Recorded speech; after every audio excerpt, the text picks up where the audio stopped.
มีอะไรกินบ้างแล้วกุ้งได้มาจากที่ไหนเอ่ยพี่เน่ซีมบอพี่เน่ซีมันนี่บอมึงดูนะเบิ้งเมซุกลงทุนคณะทุกคนโบแม่นลงทุนเฮ็ดได้ลงทุนไปเอามาโอ้ข้างอีน้องของคุณได้แล้วไอ้เน่กลับละทุกคนหน่อยไอ้เน่ครอบกลับละ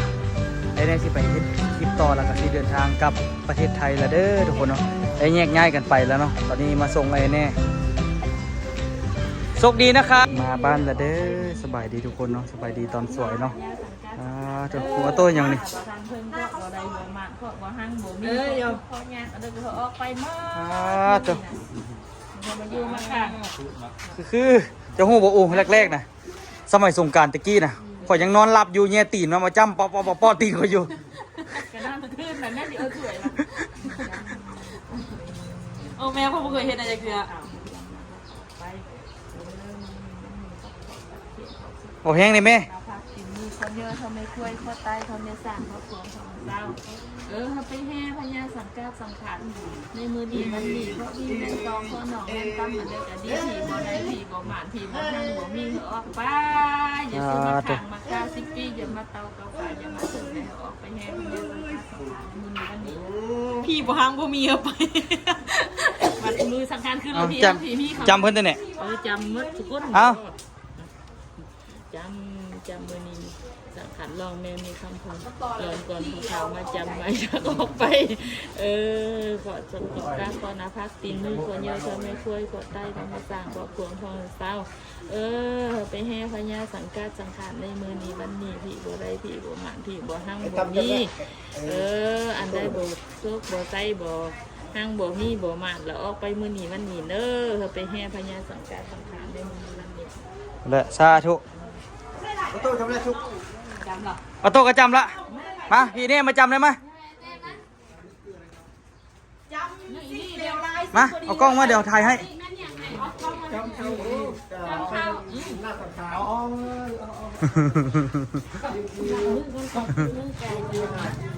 เดี๋ยวไอ้เน่จำไอ้เมย์เนาะไอ้เมย์จำให้ไอ้เน่ออโต้ใส่เสื้อใส่เสื้อลินบุญบ่ตัวใส่เสื้อลินบุญล่ะตัว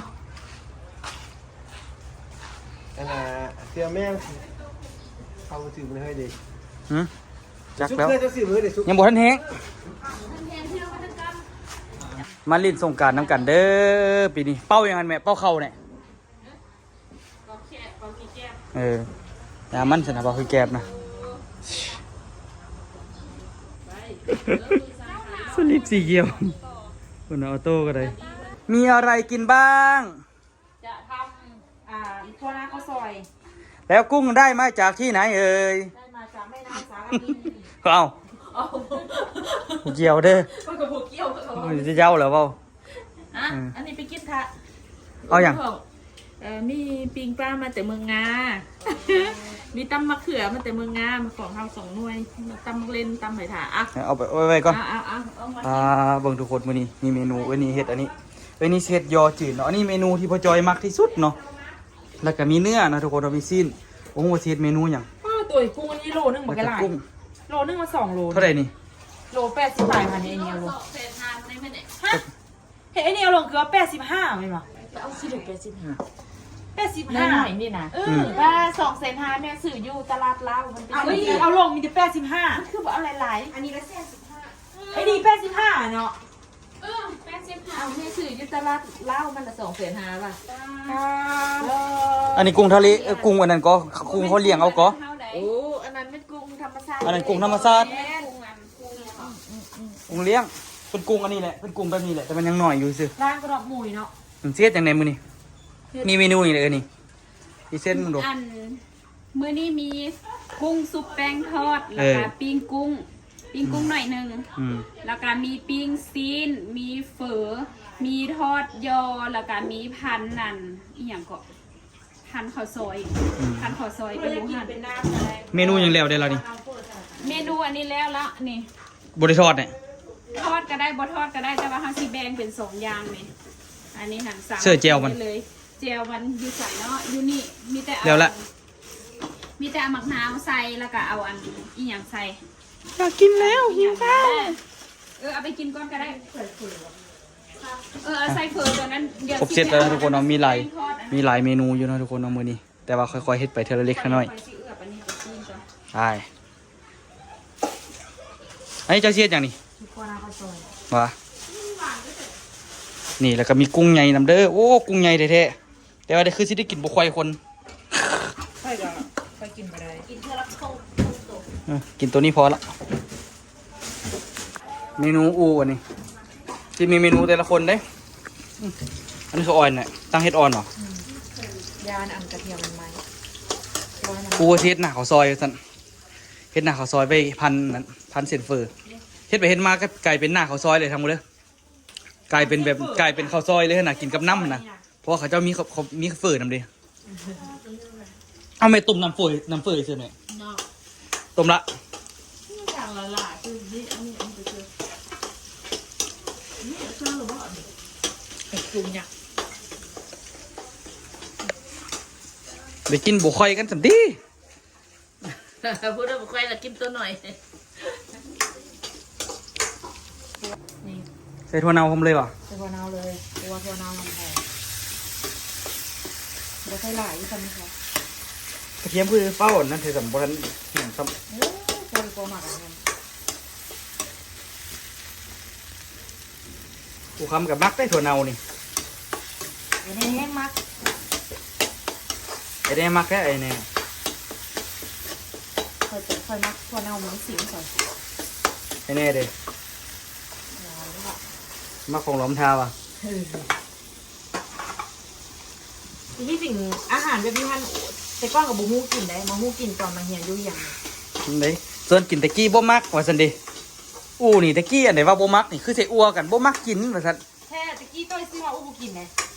ใส่อัวกับบ่มักกินอันข้าวซอยกับบ่มักกิน ตะกี้มันบดเซียนนะเขาบ่เคยเขาบ่ลืมเด้กินไปกินมาแล้วเขาก็เซียบ อื้อหือใส่อัวไหมคักๆไปเห็นบักคักๆก่อนเดี๋ยวแซ่บก่อนอัวโดนวะนี่เฮ็ดยากว่าบ่ยากกว่าได้เนาะอันนี้เป็นอย่างนี้ กล้วยแม่สิปั้นเฮ็ดน้ำปั้นให้กินเพื่อจะมากกับมวนเอามาแล้วก็แม่สิเอามาลิ้นปั้นเพื่อกินมันแดง มีแต่เมนูอันมาเรื่อยๆทรงนี้หน้าข้าวซอยนี่เฮ็ดหลายเติบอยู่เด้อทุกคน หลายเดี๋ยวก็มืดกินหลาย เฮ็ดหลายเติบเพราะว่านะใส่เบิดเลยพัน หมดเลย มักเล่นพ่อบ่า เครื่องเล่นสิเปื่อยเลยเฮ้ย จะให้ละไหม คนตัว เจ้าก็เอาหม้อน้อยเอาเท่าว่ะ มันบ่เห็นเลย หม้อไว้หลาย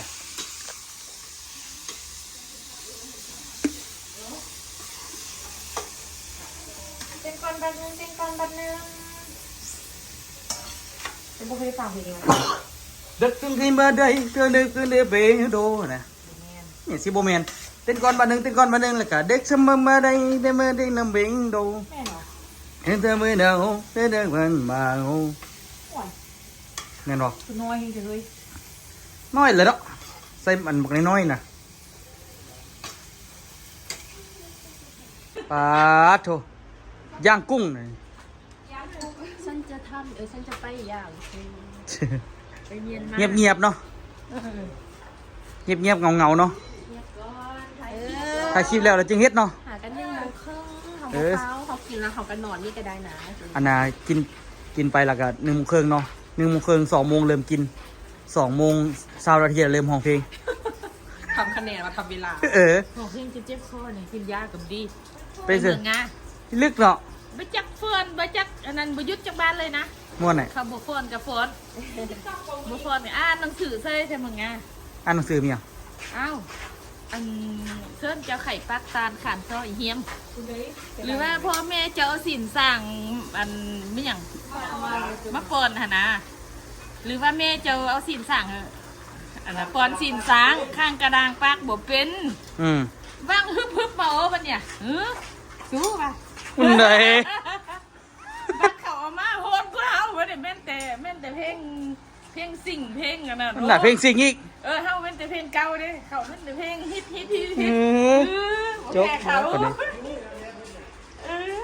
แม่เพิ่นกับมัดเพลงยุปึมกับมัด อืม ยูซีได้กับมัด แม่นอย่างหมด มัดเพลงโอ้ เออ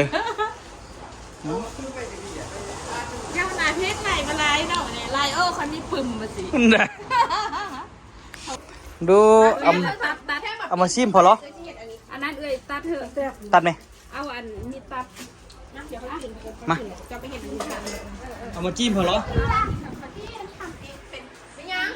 มีหลายเมนูขนาดทุกคนนะมูนี่แต่ว่าเพลงยังบ่ได้ตืดเถื่อเดี๋ยวจึงสิตืดเนาะ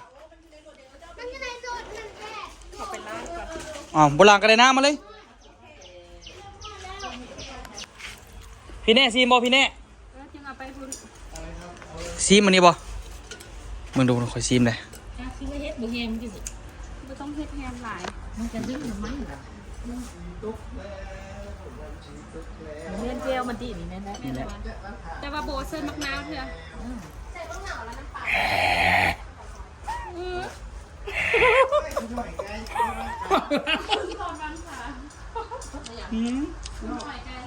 ครับเออ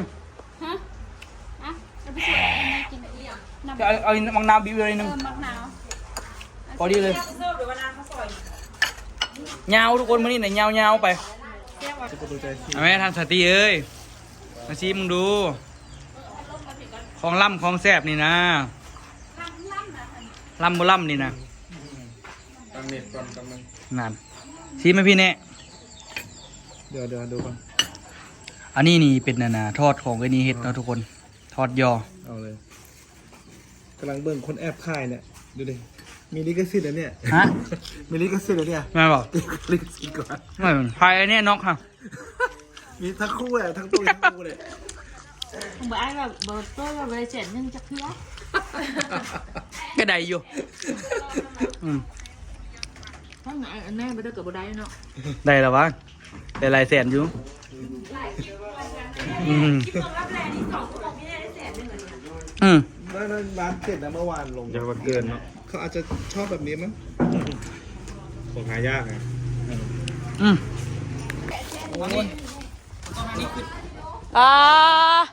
เบิ้งเมซุกลงทุนขนาดทุกคนโบแม่นลงทุนเฮ็ดได้ลงทุนไปเอามา โอ้ข้างอีกน้องครอบครัวสี่เมือง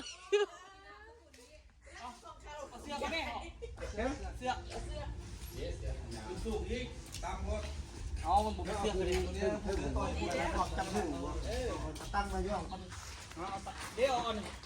เอานี่มาแล้วกันแล้ว แผ่นใบนิวซัมนี่นี่เฮ็ดมาทอเดอร์เนาะโอ้คักได้เฮ็ดแนวนี้ใส่ได้ตลอดได้นี่นะบ่เฮ็ดบ่ต้องเฮ็ดปีใส่เออ เอาปั้นสั่งเขาเฮ็ดอันนึงถ้าเขาบ่ฮักบ่ตอบเราไปสั่งถึงวันบ่มื้อจะหาไปเฮ็ดทั้งสองต้อยวันนี้พ่อรอจังเลยนะแข่งกันนิ้วโอ้ยงาม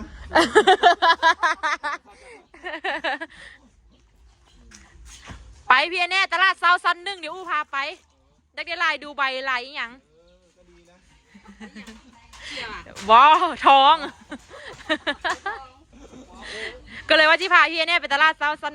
1ไปเอาลายดูใบโอ้บึงออโต้ใส่สุดงามตัวยาซื้อให้อุ้นน่าสีฟ้า แม่มันอันดำสีเทา เออ สีเทาสีนั่นจะเฮ็ดให้ผิวขาว อันนึงพ่ออันนึงครับ เมื่อกี้เฮ็ดเวียกกันนี่แหละ เฮ็ดอันเด้อ เฮ็ดเวียกนี่เป็นฮอดเดือนผมออก เฮ็ดเวียกอันเด้อเฮ็ดปลายนี่วะ ที่เฮ็ดป้ายก็ได้เงินดีเลย อันนี้ไม่มีร้านนะ ร้านอะไรพี่ ร้านป้ายใบนิ้วเขาแรก มี ได้อยู่พ่อ นี่ก็ได้เนาะ อืม ทุกทีก็เอาบันไดเอา ไฮโซใส่ได้ทุกปีอันนี้เอมอดโบมีปี ปีเดียวกับฮูบตัวนี้ ปีเดียวกับฮูบตัวนี้ ไล่แซนอยู่ได้แปดแสนมานี่ปลา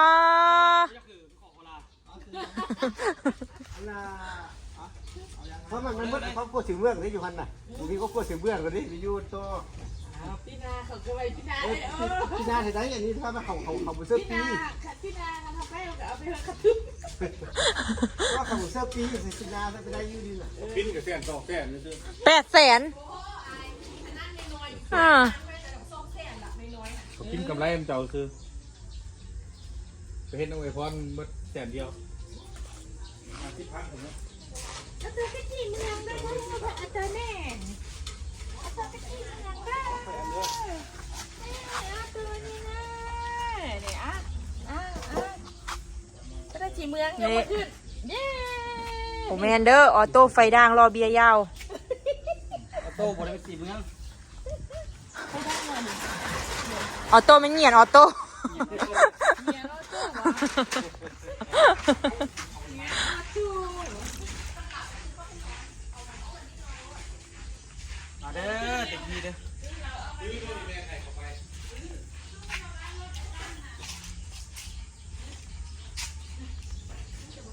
เอาพร้อม ไอ้เนี่ยอ่านไหนบ่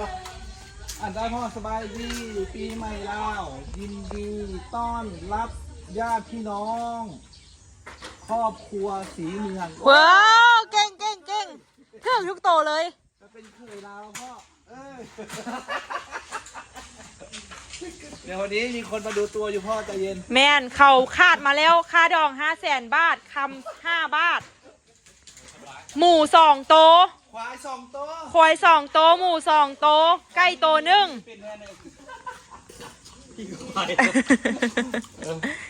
ตัวไอ้ลงเอาพวกความเงินเหมือนเดิมนะว่าชื่อเงินป้ายเหมือนเดิม ความเงินให้แน่สั่งเงินหอใหม่ความเงิน12 ล้าน 40,000ป่ายโอ้โหอ่ะโอเคละ เพียแน่ส่งพระ ตัวน้ำครับ เชิญพระเบิ่งออโต้ดูเป็นยังไงนี่มือกายเนื้อยีะ นอน นี่สุภาพอีกหนึ่งทราบวันนี้จะได้ให้ไม่ซุกพอสดไปขอสาวให้ขอเมียให้อาจจะเป็นไปได้เนาะครับมีโอกาสได้มายามเฮือนกันเพื่อนมีโอกาสที่ได้นะอื่นไปหาอยู่ สาธุ มาแล้วไอ้ตั้มมาแล้วแพง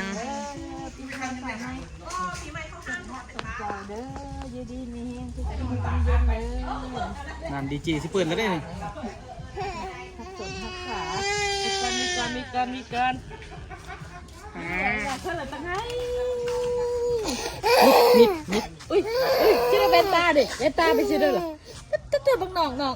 ตะมาแท็กก่อนนอน เด้ตักน้องได้ตักน้องรับแล้วเด้อชื่อเด้อน้องได้น้อง แก่กว่า4 เดือน เด้เยี่ยมน้องเด้นิด แพงโอ้ย อันโตกัน อันนี้แม่นการสมมาได้สมมาแม่ตอนแม่เกิดลูกให้เนาะ มื้อนี้แมนวันดี วันดีได้ทั้งสอง ลูกทั้งสองได้มีโอกาส มาส้มบัดส้มหมา มาสมบัติสมหมา เป็นแม่ ผู้เป็นแม่ แม่ยาแม่ยาขอให้แม่ยาบังบ้าบังดำขอให้แม่ยาบังบ้าบังดำได้งมไว้งมหายให้ได้เป็นลูกได้งมไว้งมหายผู้เป็นลูกเกิดลูกเกิดเต้าเกิดลูกเกิดเต้าให้อันนี้ที่บดีกับพ่อให้แม่อันนี้ที่ดีกับพ่อให้แม่บังบ้าบังดำได้พบดูในกองบังบ้าบังดำได้พบดูในกอง เอาเป็นโต๊ะ เตาคนละมีของคนละคนเตามีดอกไม้ เป็นต่อ คื เป็ อน ตั้ง เทียนทำมาบุญเส้นบุญตามาขอโหสิกรรมกับแม่ ถามอมยัง เลยงมงมหายไปกินใกล้ไอ้ถวายเลยก็ดีแม่ก็ดีอนุญาตบาติกรรมเธอลูกเธอเต้าจนเมื่อนะลูกเตาทางนี้หงเมืองเหลืองเรือมาหงทางเบาขาวสังเกลมันทำอะไรมาที่มาได้มา เอาตัวปล่อยมันนี่ปล่อยเอาเล่นคืนปล่อยซะ เติมให้เด็กนะเติมหน้าเชิง สาธุ หัวยืนหัว เอา เอาอายุมันนุ่มทางพาลังเด้อเป็นตุ๊กเป็นตาก็จะเป็นหลายเลยก็ดีเนาะ เดี๋ยวเนาะ มันเนี่ยรวมมันเนี่ย รวม รวม อะไรกันนี่เดี๋ยวสิได้อันนั้นอยู่นะทุกคนเนาะสมมารวมเบิดทุกคน มา แล้วก็ เหนียกง่าย เป็นเด้อเป็นตามสถานะเด้อบุญแม่ดีบังคับบัง เอาออกหลังเอาออกหลังแปด หลายๆไม่ใช่หลายๆเพื่อมันในกันสักหน่อย คุณน่ะเมื่อกี้ยังเบาคือจีดีแต่บ่ดีเว้ย ตามตลาดนะ ตามสถานะบ่นึงว่าบ่ดึงหาหลายบ่ดึงหาหน่อย เอาแม่ผู้เล่นนี่ใส่กันเสื้อลายผู้เล่นให้กันให้ได้กับผมเป็นยังแม่บอกว่ายัง คือจีดีเกือบดีล่ะ ขอแล้วลูก มันงัดไปสลิปหมดนะจึงออกมาซื้อ เสื้อวันเมีย แม่เขาแก่ต้องเอาแม่ต่อเพศหาเพราะหนูออกแก้มนี่ก่อน แล้วก็มันโดออก มาไปเด้ นี่ของเจม ก่อนเดี๋ยวก่อนเดี๋ยวมัน อันนี้ของเฮียสันติอันนี้ บ้า หลายเยี่ย โหดเกินเจสันนี่เจสัน สัน นี่ ติกับ เนี่ย ลูกค้า น้ำค้างเนี่ยนะไอ้ตั้มมาไหม เอาไป ต่อดิต่อตั้มไงต่อ ถ้าต้องหันเลยต่อน้อยมาแต่ทุกคนเอาเราจะไปพอเสียวให้เดี๋ยว ตายตายตาย เป็นเรื่องเป็นเรื่อง นี่ทุกคนมาแต่ทุกคนมุดเข้าไปมุดเข้าไป มีเป็นคน แล้วมันมาจากมันไป เข้าหัวอันนั้นวะ มุดไปยืนข้างหน้าคุณเด็กน้อยน่ะ ให้อีสันเบ้าเหรอ อันนี้เราเลย เป็นป่า กูซื้อบ้างงานได้ไหม มา แล้วมันจาก เด็กน้อยตัวเถิงไปอยู่ อะไร เอาพอกันเลยพอกันเลยเอา จับคุณ ปีใหม่ฟ้าใหม่เนาะปีนี้มาเลยมาอย่างนี้เลยแม่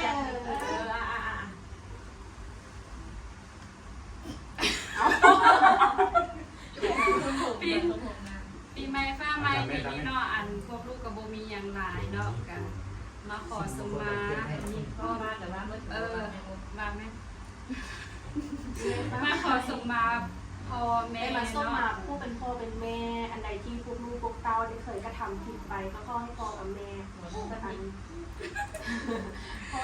แม่บาบ้าบางกรรมให้พวกลูกพวกเต้าปีใหม่นี้เนาะกับ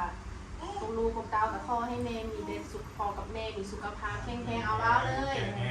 ก็ยังรอยังสุขภาพแข็งแรง อยู่อันสุขภาพแข็ง เป็นโฮมโปรโฮมไซส์ให้พวกลูกพวกหลานมันมีกันโดนในสมมามันมีไปตลอด30-50 ปีบุญแหละ60-70 หมื่นปี แม่แล้ว พันปีพันปี ว่าเนี่ย บอกเดี๋ยวเจอเลยไปเลย แค่เนี้ยกับมั่งกับว่าเราเนี่ย มันก็บอกเดี๋ยวเจอแล้ว โอ้โหแล้ว อยู่ในใจเนาะ ได้กับมาให้ใจ ไว้พอในใจแล้ว งานกันเดินกันดีปีใหม่ คือคงขอบเลยลูกเวลาแก่เวลาที่ของเวลาของเจ้าปีสั่งสงการปีใหม่ได้มาสมัครสมมาพ่อคุณพ่อเป็นแม่ขอให้พ่อลูกพวกเก่านั้นสุขภาพแข็งแรงผู้ใดชื่อใดขายหมานผู้เฮ็ดเบี้ยเหตุการณ์ให้อายุสาบสักให้ธุรกิจให้ได้มีลูกค้าหลายเลยคน เงินกีบเงินบาทแต่ซื้อคาดเงินดอลลาร์ให้ไหลมากคือนำคือไม่หนีเด้อหุ้งช่างดาวขาวสังแก้วให้ได้เงินเต็มกำเพื่อได้ทำเต็มภาพเพื่อภาพแผ่สนักสัตตู้อันเด้อก็ได้เธอได้เธอหมานเธอลำเธอรวยได้เป็นเศรษฐีมีห้างเคยได้นั่งกินนั่งทานน้ำบานน้ำเลี้ยงเด้อพ่อแม่นี่ได้นั่งกินเนื้อกินแห้งแล้วพ่อแม่นี่เอากันเท่าสะลูกเต่าหูเป็นรักเป็นตัวเดียวได้เงินล้านเงินล้านมือรวยมากลูกทุกคน ผมในใจเลยมองมาก็นั่งบนเยอะเลย กะเอาไปแก้ไว้พอแล้วความชื่อลูกเขากันน้องซ้ำนี่ลูกเขาตั้งรักไปแล้ว อ้าวกับตังกัน เดี๋ยวเริ่มตั้งรักเริ่มพี่นานี่รวยปีนายังปีนะ ว้าย ปีนี้บ่2025นี่บ่ คนลืมด้วยแต่เดี๋ยวนี้ไปแล้วไปเอ้ยไปเลยพี่นะอ้าวมึงว่าจะเนี่ย ยังอะไรกันมาเลยกัน ส่วนน้อยเอาไหมส่วนทามา ต่อน้อยเอาหัวมา เอาหัวใส่ลูกนะครับตั้งหานเดี๋ยวชุดไทยหลาย มีอะไรดีตัดเด้อมีอะไรเด้อ ตัวไม้ตัว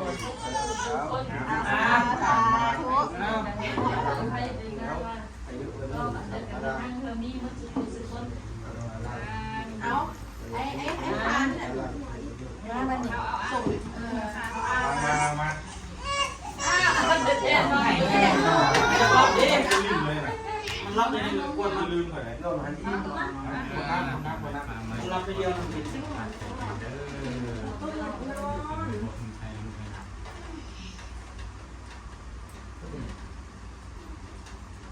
ฟังมันคอยสุขภาพแข็งแรงให้ร่ำให้รวย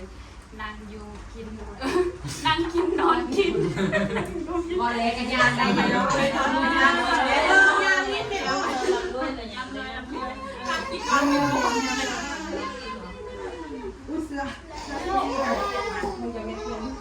ในฟ้าไม่ในพ่อกับแม่อยู่ดีมีเงินบางเช่นได้ของใครยังมี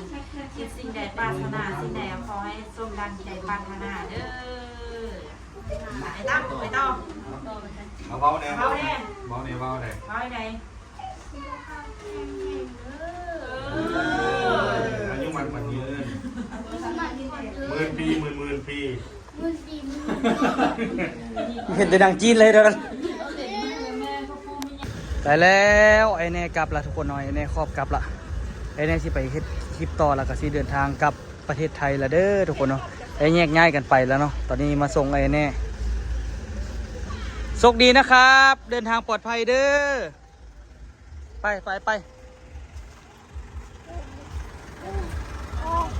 ครับผมโอกาสหน้าครับผมโอกาสหน้าเจอกันใหม่ครับฮะ สาวงามอินฟลูเอนเซอร์ดังของเรา ไปแล้วเจอกันใหม่ครับ พอนะ อีกคนเป็นบ่ไปติดตามบายบายโตบายบายเนี่ยโตบายบายเด้อโตกับบายบาย ไปเดี๋ยวเราไปเฮฮาปาร์ตี้กันต่อวันนี้เนาะไอ้แน่เราฟอกลับเนาะเพราะว่าสิมืดละทุกคนเนาะสิมืดอันนั้นล่ะมีอย่างเกาะสิมืดมือละไปประมูลก็ไปนะนี่มาเด้อวันนี้สบายดีปีใหม่หมดทุกคนเนาะวันนี้ก็เรียบร้อยแล้วเนาะวันนี้เราก็สิมาสั่งสรรค์เฮฮาปาร์ตี้นำกันต่อไปไอ้เนี่ยกับเพิ่นมีเวียกต่อนะทุกคนเนาะโมเมนต์อันอย่างหรอกเพิ่นมีเวียกไปถ่ายคลิปต่อกันเลยว่าให้เพิ่นไปโอกาสหน้ายังเจอกันไหมกินเด้ออาหารมีหลายแนวเลยมื้อนี้แต่ว่ายอนี่แซ่บเป็นพิเศษมื้อนี้ นี่ไม่อย่างนี้ ซีน กินซอยจุบ่เลยว่า จักแล้วที่อย่างอันนี้นี่ ซอยจุบ่ เอาไว้อันนั้นเอาไว้เฮ็ดเฟอ นึกว่าซอยจุ เยอะนะจู้ตัวนึงล่ะ จุเพียเรียบร้อยแล้ว เขียไม่พอจู้ก็ได้เด้ สันมักอันนี้ เปิดพัดลม จออันนั้นจอปู จอเนี่ย จอปูเยาวราช เยาวราชพุ่นน่ะอืม แท็กแท็ก เบิ้งออโต้เบิ้งเอง เต็มที่ทุกคนเอาละแม่เต้นแม่นี่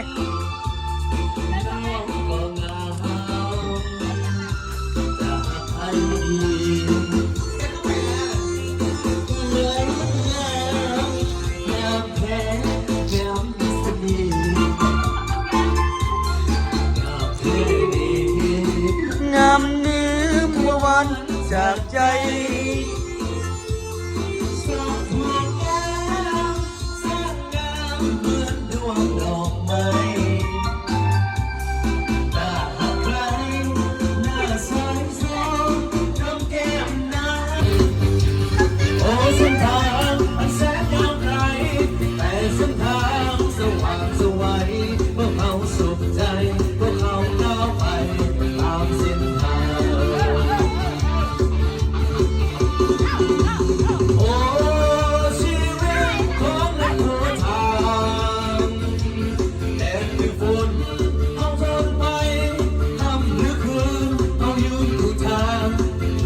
เดี๋ยวมาสลบมาแม่ถ้าโยมนะมาสลบนะมาสลบโซ่บังเดี๋ยวบังมาตอบแม่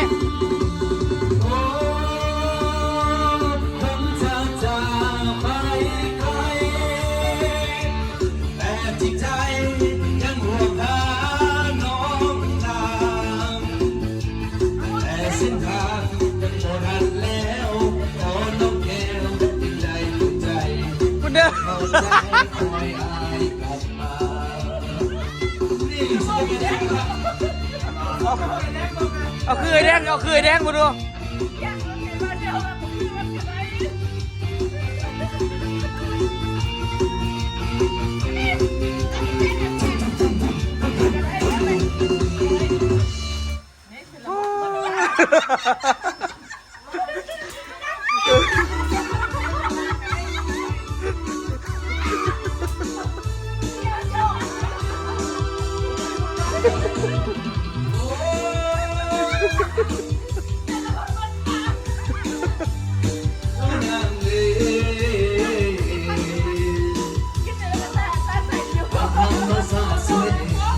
ไว้เจอกันคลิปหน้าทุกคนเด้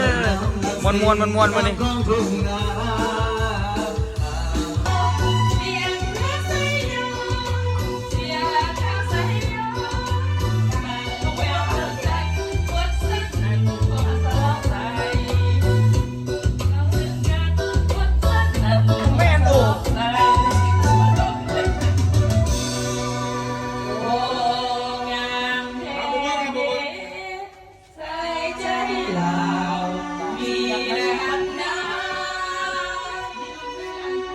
ดัง